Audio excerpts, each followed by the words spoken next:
ಪಾಂಚಾಲ ದೇಶವನ್ನು ಕಬಳಿಸಿ ಅದರಿಂದ ಹಸ್ತಿನಾಪುರವನ್ನು ಸೋಲಿಸಲು ಹೊಂಚು ಹಾಕಿದ್ದ ಜರಾಸಂಧ. ಹಸ್ತಿನಾಪುರ ಹಾಗೂ ಧರ್ಮದ ರಾಜ್ಯಕ್ಕೆ ದ್ರುಪದನ ಪಾಂಚಾಲ ಮುಖ್ಯವೆಂದರಿತಿದ್ದ ಕೃಷ್ಣ ದ್ರುಪದನ ಮನವೊಲಿಸಿ ದ್ರೌಪದಿಯ ಸ್ವಯಂವರ ಏರ್ಪಡಿಸಿದ. ಅತ್ತ ಅರಗಿನ ಮನೆಯಿಂದ ಪಾರಾಗಿ ಅರಣ್ಯದಲ್ಲಿ ಋಷಿ ಮುನಿಗಳಂತೆ ಮಾರುವೇಷದಲ್ಲಿದ್ದ ಪಾಂಡವರನ್ನು ಭೇಟಿಯಾದ ಕೃಷ್ಣ ದ್ರೌಪದಿಯ ಸ್ವಯಂವರಕ್ಕೆ ಅರ್ಜುನನನ್ನು ಕರೆತಂದ.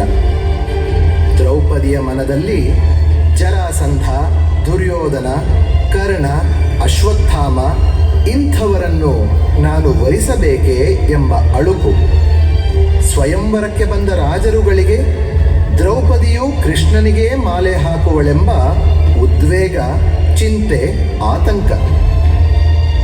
ಕೃಷ್ಣ ತಾನು ಈ ಸ್ವಯಂವರದಲ್ಲಿ ಭಾಗವಹಿಸುವುದಿಲ್ಲ ಎಂದ ಕೂಡಲೇ ನಿರಾಳರಾದ ರಾಜಕುವರರು ದ್ರೌಪದಿಯನ್ನು ಗೆಲ್ಲಲು ಪಿಲ್ವಿದ್ಯೆಯ ಸಾಮರ್ಥ್ಯ ಪ್ರದರ್ಶನ ಆಗಬೇಕೆಂದಾಗ ದಂಗಾಗಿದ್ದರು. ದ್ರುಪದ ರಾಜ ಮತ್ಸ್ಯ ಯಂತ್ರದ ಸವಾಲನ್ನೊಡ್ಡುತ್ತಾನೆ. ಋಷಿ ವೇಷದಲ್ಲಿದ್ದ ಅರ್ಜುನ ಅದನ್ನು ಭೇದಿಸಿ ದ್ರೌಪದಿಯನ್ನು ಜಯಿಸಿದ. ಚಿಕ್ಕ ವಯಸ್ಸಿನಿಂದಲೇ ಪಾಂಡುಕುವರರ ಮೇಲೆ ಮತ್ಸರ ಹೊಂದಿದ್ದ ಕೌರವರಿಗೆ ಈ ಘಟನೆಯಿಂದ ಅದು ಮತ್ತಷ್ಟು ಹೆಚ್ಚಿತು. ಮಾವ ಶಕುನಿಯ ಪ್ರೋತ್ಸಾಹದಿಂದ ಕುಹಕ, ಕುಬುದ್ಧಿಗಳು, ಕುತಂತ್ರಗಳು ಹೆಚ್ಚಾದವು. ಅದಕ್ಕೆ ನಿಜವಾಗಿ ಬಲಿಯಾದವರು ಪಾಂಡವರು, ಅದರಲ್ಲಿಯೂ ಮುಖ್ಯವಾಗಿ ದ್ರೌಪದಿ. ಅರ್ಜುನನಿಗೆಂದೇ ಜನ್ಮ ತಾಳಿದ, ಕೃಷ್ಣನನ್ನೇ ಅಣ್ಣನಾಗಿ ಪಡೆದ, ಕೃಷ್ಣನಿಂದಲೇ ಆಯೋಜಿಸಿದ ಸ್ವಯಂವರದಲ್ಲಿ ಅರ್ಜುನನನ್ನೇ ವರಿಸುವಂತಾದರೂ ತಾಯಿ ಕುಂತಿಯ ಅರಿಯದ ಅಣತಿಯಿಂದ ಐವರನ್ನು ವರಿಸಿದ ಪಾಂಚಾಲಿಯ ಬಗ್ಗೆ ಅದೆಷ್ಟು ಹೇಳಿದರೂ ಕಡಿಮೆಯೇ. ಅಪ್ರತಿಮ ಸುಂದರಿಯ ಒಂದು ನಗು ತಮಸ್ಸಿನ ಅಹಂಕಾರವನ್ನು ಬಡಿದೆಬ್ಬಿಸಿ ಅದೆಂತಹ ಸೇಡಿನ ಕಿಚ್ಚು ಹೊತ್ತಿಸಿತ್ತೆಂದರೆ ಮಹಾಭಾರತಕ್ಕೆ ನಾಂದಿಯೂ ಅದೇ ಆಯಿತೆಂದರೆ ತಪ್ಪಾಗಲಾರದು. ಶ್ರೀಕೃಷ್ಣನಲ್ಲದೆ ಮತ್ಯಾರು ತಾನೇ ಅದನ್ನು ನಿರ್ವಹಿಸಿಯಾರು?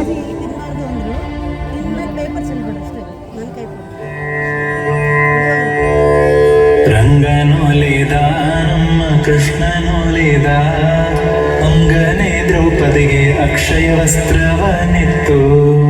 ರಂಗನೊಲಿದ ನಮ್ಮ ಕೃಷ್ಣನೊಲಿದ ಅಂಗನೆ ದ್ರೌಪದಿಗೆ ಅಕ್ಷಯ ವಸ್ತ್ರವನಿತ್ತು. ಕರಿಯಾಪುರದ ನಗರದಲ್ಲಿ ಕೌರವರು ಪಾಂಡವರು ಧರೆಯ ನುಡ್ಡಿಲೆತ್ತವಿಡಿದು ಜೂದನಾಡಲು ಪರಮ ಪಾಪಿ ಶಕುನಿ ಪಾಶದೊಳಗೆ ಕುಕ್ಕಿರಲು ತಾನು ಧರ್ಮರಾಯ ಧಾರುಣಿ ದ್ರೌಪದಿಯ ಸೋತನೆಂದು ದುರ್ಯೋಧನ ಸಂತೋಷದಿಂದ ತನ್ನ ದೂತರಟ್ಟಿ ಪಾಂಡವರ ಬದುಕ ತರಸಿದ. ಜಾತಿ ಮುತ್ತು ಚಿನ್ನ ಬೆಳ್ಳಿ ಆನೆ ಕುದುರೆಗಳ ಸಹಿತ ಭೀತಿಯಿಲ್ಲದಲೆ ಭಾಂಡಾರ ಕಿಟ್ಟನು. ಮುದ್ದು ಮೊಗದ ದ್ರೌಪದಿಯ ಮುಂದೆ ಮಾಡಿ ತನ್ನೀರೆಂದು ತಿದ್ದಿ ತನ್ನ ಮನ್ನೆಯರಿಗೆ ತಿಳಿಯ ಹೇಳಿದ. ಮುದ್ರೆ ಮನ್ನೆಯರು ಬಂದು ದ್ರೌಪದಿಯ ಮುಂದೆ ನಿಂತು ಬುದ್ಧಿಯಿಂದಲೆಲ್ಲವನು ನಿನ್ನ ಮಾಡಲು. ಅಮ್ಮ ಕೇಳೆ ಅರಸುಗಳು ಅಚ್ಚ ಪಗಡೆ ಪಂಥವಾಡಿ ಹೆಮ್ಮೆಯಿಂದ ಜೋಜಿಗಿಟ್ಟು ಲೆತ್ತವಾಡಲು. ಧರ್ಮರಾಯ ಸೋತನೆಂದು ಸತ್ಯವಚನೆ ಕೌರವಂಗೆ ನಿಮ್ಮ ನಿಜದಿ ಸೇರಿಯಾಗ ಕೊಟ್ಟರೆಂದರು. ಪಟ್ಟ ಪದವಿ ಅವರಿಗಾಗಿ ಬಡವರಾಗಿ ಇರ್ದೇವೆಂದರೆ ಕೆಟ್ಟ ಪಗಡೆ ಪಂಥ ಜೋಜಿನಲ್ಲಿ ಒದಗಿತು. ದುಷ್ಟ ಕೌರವನು ತನ್ನ ಲಜ್ಜೆ ನಾಚಿಕೆಯ ಕೊಂಡು ಭ್ರಷ್ಟ ಮಾಡುವನು ಎಂದು ಬಳಲಿ ದ್ರೌಪದಿ. ಬಾಗಿ ಬಳುಕಿ ಬಿಕ್ಕಿ ತನ್ನ ಕಣ್ಣ ನೀರು ಸುರಿಸುತ್ತಲೇ ಮಾಗಿಯ ಕೋಗಿಲೆಯಂತೆ ಕಾಯನೊಲವೋತ. ಆಗ ಕೃಷ್ಣನಂಗ್ರಿಗಳನ್ನು ಅಂತರಂಗದಲ್ಲಿ ನೆನೆದು ಸಾಗಿ ಸಾಗಿ ಹೆಜ್ಜೆ ಇಡುತ್ತಾ ಸಭೆಗೆ ಬಂದಳು. ವಿಯ ಯುಧಿಷ್ಠಿರ ಕರ್ಣ ಅಶ್ವತ್ಥಾಮ ವಿದುರ ಶಲ್ಯ ಭಗದತ್ತರು ಕ್ರೂರ ಕೌರವ ದುಶ್ಯಾಸನ ಗುರು ಹಿರಿಯರು ಸಾರೋ ದಿಪ್ಪ ಭಟರು ಪರಿವಾರ ರಾಮೋತರ ಕಂಡು ಧಾರುಣಿಗೆ ಮುಖವ ಮಾಡಿ ನಾಚಿ ನಿಂತಳು ಚಂದದಿಂದ ದುರ್ಯೋಧನ ಚತುರಿ ದ್ರೌಪದಿಯ ಕಂಡು ಮುಂದರಿಯದೆ ಮುಗುಳು ನಗೆಯ ಮಾತನಾಡಿದ ಅಂದು ಸ್ವಯಂವರದಲ್ಲಿ ಐವರಿಗೆ ಆದ ಬಾಲೆ ಇಂದು ಎನ್ನ ಪಟ್ಟ ಧರಿಸಿ ಕೊಪ್ಪಿದೆ ಎಂದನು ಮಲ್ಲಿಗೆಯನು ಮುಡಿನಾರಿ ಮುದ್ದು ಮೊಗದ ವೈಯಾರಿ ಚೆಲ್ಲೆ ಗಂಗಳ ದ್ರೌಪದಿಯೇ ಬಾರೆ ಎಂದನು ಬಿಲ್ಲು ಎತ್ತಲಾರದವನೇ ಬಂಡಣ ಕಾದಿದ್ದವನೇ ಹಲ್ಲು ಕೇಳುವರೈವರು ಬೇಡವೆಂದಳು ಬಟ್ಟೆ ಬಡಕರೈವರಿಗೆ ಮಿತ್ರೆಯಾಗುವುದು ಸಲ್ಲ ಪಟ್ಟಿ ಮಂಚ ಕೊಪ್ಪುವಂತೆ ಬಾರೆ ಎಂದನು ಕೆಟ್ಟ ಮಾತನಾಡದಿರೋ ಕ್ರೋಧದಿಂದ ನೋಡದಿರೋ ರಟ್ಟಿ ಕೇಳುವರೈವರು ಬೇಡವೆಂದಳು ಅಡವಿ ತಿರುಗಾರೈವರಿಗೆ ಮಳದಿಯಾಗುವುದು ಸಲ್ಲ ತೊಡೆಯ ಮೇಲೆ ಒಪ್ಪುವಂತೆ ಬಾರಿ ಎಂದನು ಬೆಡಗು ಮಾತನಾಡದಿರೋ ಭೀಮಸೇನನ ಗದೆಯು ನಿನ್ನ ತೊಡೆಯ ಮೇಲೆ ಒಪ್ಪುವುದು ಬೇಡವೆಂದಳು ಅಚ್ಚ ಪೊಂಬಣ್ಣದ ಬೊಂಬೆ ಆನೆಯಂತೆ ನಡೆಬರಂಬೆ ಅಚ್ಚ ಮುತ್ತಿನಂತೆ ದಿಂಬೆ ಬಾರಿ ಎಂದನು ಹೆಚ್ಚು ಕುಂದನಾಡದಿರೋ ಪರರ ಹೆಣ್ಣ ನೋಡದಿರೋ ಚುಚ್ಚಿ ಹಾಕುವರೈವರು ಬೇಡವೆಂದಳು ಎಷ್ಟು ಬಿಂಕ ಬಳಿವಾರವು ಹೆಣ್ಣ ಬಾಲೆಗೆ ಬಳಿಗೆಂದು ಸಿಟ್ಟಿನಿಂದ ದುರ್ಯೋಧನ ಸಾರಿ ಕೋಪಿಸಿ ಉಟ್ಟ ಸೀರೆ ಸೆಳೆಯಿರುವಳ ಉಬ್ಬು ಕೊಬ್ಬು ತಗ್ಗಲೆಂದು ದೃಷ್ಟಿಯಿಂದ ದುಶ್ಯಾಸನಗೆ ಸನ್ನೆ ಮಾಡಿದ ದುರುಳ ದುಶ್ಯಾಸನ ಬಂದು ದ್ರೌಪದಿಯ ಮುಂದೆ ನಿಂತು ಕರವ ಪಿಡಿದು ಸೆರಗ ಹಿಡಿದು ನಿರಿಯ ಸೆಳೆಯಲು ಮರುಳು ಆಗದಿರೋ ನಿನ್ನ ರಕ್ತದೊಳಗೆ ಮುಡಿಯ ನದ್ದಿ ಕರುಳ ದಂಡೆಯನ್ನೇ ಮಾಡಿ ಮುಡಿವೆನೆಂದ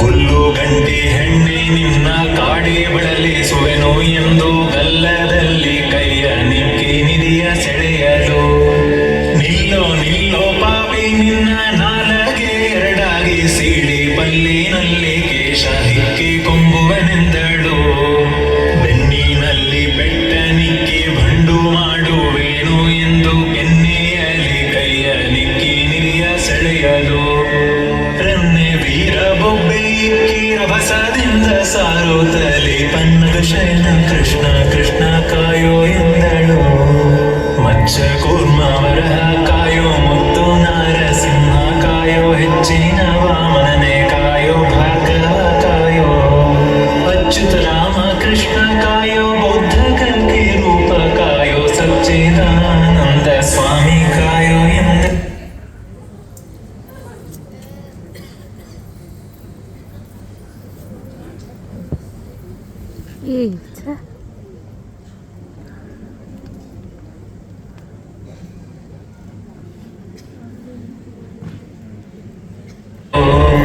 ಅರ್ಜುನನ ಸಖನೆ ಕಾಯೋ ಅನಂತ ಮಾರುತಿ ಕಾಯೋ ಲಜ್ಜೆ ನಾಚಿಕೆಯ ಕಾಯೋ ಸ್ವಾಮಿ ಎಂದಳು ಸಾರಿರವರ ಪೊರೆವ ಕರ್ಣಿ ಸಾಗರ ಶಯನ ಕೃಷ್ಣ ನಾರಿ ದ್ರೌಪದಿಗೆ ವಸ್ತ್ರ ಅಕ್ಷಯವೆಂದಳು ಸುರುಳಿ ಕುಂಭಾಲಿ ಬಣ್ಣ ಬಣ್ಣ ಸೀರೆಗಳು ಮೇರುವಿನ ಬೆಟ್ಟದಂತೆ ಮಹಿಮೆ ತೋರಿದ ಹೊಂದಿದವರ ಪೊರೆವ ಕರುಣಿ ಸಿಂಧು ಶಯನ ಶ್ರೀಕೃಷ್ಣ ನಲವಿಂದ ದ್ರೌಪದಿಗೆ ವಸ್ತ್ರ ಅಕ್ಷಯವೆಂದನು ಒಂದು ಎರಡು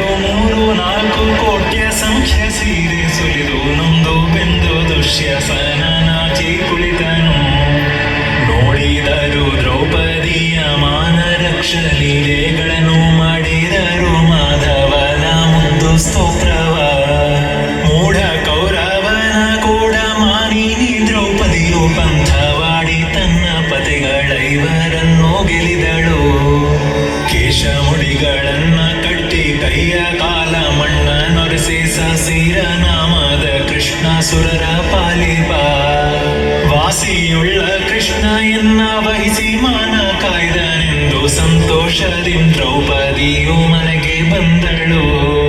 ರಂಗನೊಲಿದ ನಮ್ಮ ಕೃಷ್ಣನೊಲಿದ ಅಂಗನೇ ದ್ರೌಪದಿಗೆ ಅಕ್ಷಯ ವಸ್ತ್ರವನಿತ್ತು. ಅಂಗನೇ ದ್ರೌಪದಿಗೆ ಅಕ್ಷಯ ವಸ್ತ್ರ